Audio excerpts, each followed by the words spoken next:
બોટાદ જિલ્લાની સરકારી હોસ્પિટલમાં છેલ્લા 10થી વધુ દિવસોથી ડોગ બાઇટ ઇન્જેક્શનની અછતથી દર્દીઓ મુશ્કેલીમાં મુકાયા છે.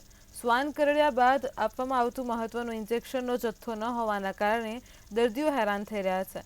કારણ કે શ્વાન કરડ્યા બાદ દર્દીઓ સરકારી હોસ્પિટલ ખાતે સારવાર લેવા માટે આવે છે, ત્યારે હાજર તબીબ દ્વારા તે દર્દીને રાજકોટ, અમદાવાદ કે ભાવનગર સારવાર લેવા માટે કહેવામાં આવે છે, જે વાતને મેડિકલ ઓફિસર દ્વારા પણ સ્વીકાર કરવામાં આવી છે.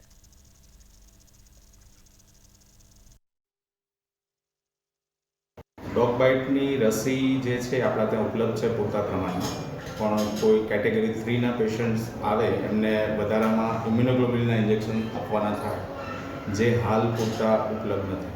કેટલા સમયથી નથી? લગભગ 10 દિવસથી.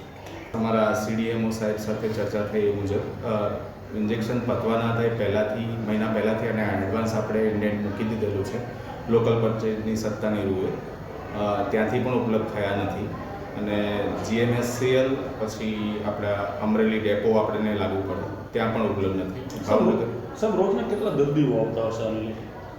જનરલ કૂતરાના પેશન્ટ 10-15 જેટલા આવે, એમાંથી 7-8 જણાના આવા ઇન્જેક્શનની જરૂર પડી શકે. કે હું ગયો તો મારી છોકરીને કૂતરું કરડ્યું એ બારામાં, એટલે ત્યાંના હાજરમાં ડેપ્યુટેશનની અંદર જે ડૉક્ટર હતા એણે કીધેલું કે ARS જે ઇન્જેક્શન છે એ અમારી પાસે ઉપલબ્ધ નથી, અને જો તમારે એ ઇન્જેક્શન જોતા હોય તો તમે રાજકોટ, ભાવનગર યા તો અમદાવાદ જવું પડશે.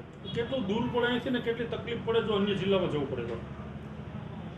કમસે કમ ભાવનગર જાઓ તો 90 કિલોમીટર છે, રાજકોટ જાઓ તો 120 કિલોમીટર છે, અમદાવાદ જાઓ તો 150 કિલોમીટર થાય.